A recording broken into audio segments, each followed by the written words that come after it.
Ever since we got the Wisconsin Idea Fellowship, we started this program called Cultivating Connections, which is a mentorship venture for high school students and college students from Asian American backgrounds. And we pair them together to discuss topics on the Asian American diaspora. We were connected with a high school teacher named Maisha from Madison West High School. And she emphasized the importance of having her students engage in conversations about Asian American identity because she saw a gap in understanding in these sort of topics at her school. The reason why we decided the high school population would be the best for our project is because they have developed this, at least a concept of self-identity where they understand relatively who they are. They understand that they are Asian, but they might not understand all the implications that go into affecting their actual personal identity as an Asian American. Besides culture and identity, there's a different type of mentorship that we can offer. Trauma bonding through Chinese school when we were younger, or relationships with our parents, relationships with our grandparents, which are, I believe, to be inherent qualities of being Asian American.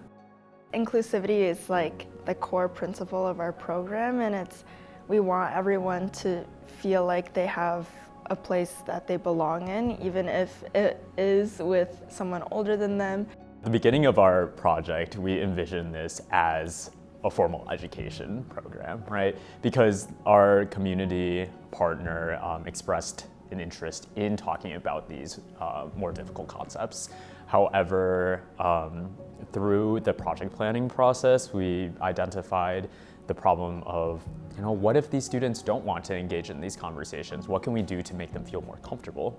So as the meetings progressed, I think we saw, well, at least I saw more of those deeper conversations and more comfortability and more trust within both of us. Part of the reason why we chose specific students to pair together is because of their personal backgrounds and their future aspirations.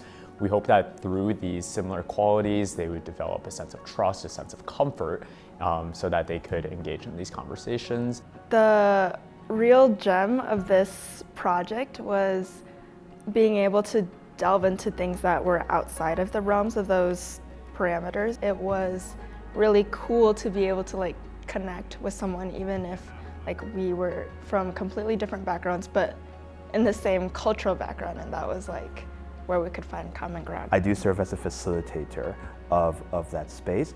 In that, definitely I'm finding a lot of inspiration, finding a lot of positive energy and hope for seeing these young people be very engaged, active, and passionate about the work that they're doing.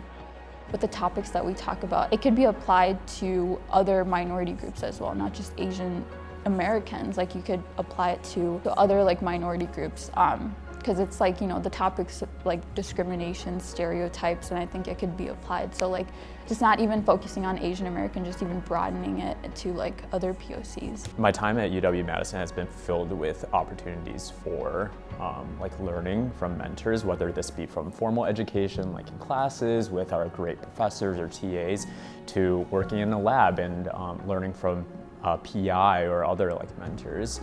And through these inherent qualities built into UW-Madison's culture, we really felt a need to extend all of the benefits that we've received out into our broader community. Asian American is such a huge realm and umbrella term, so I think just learning and connecting, cultivating connections.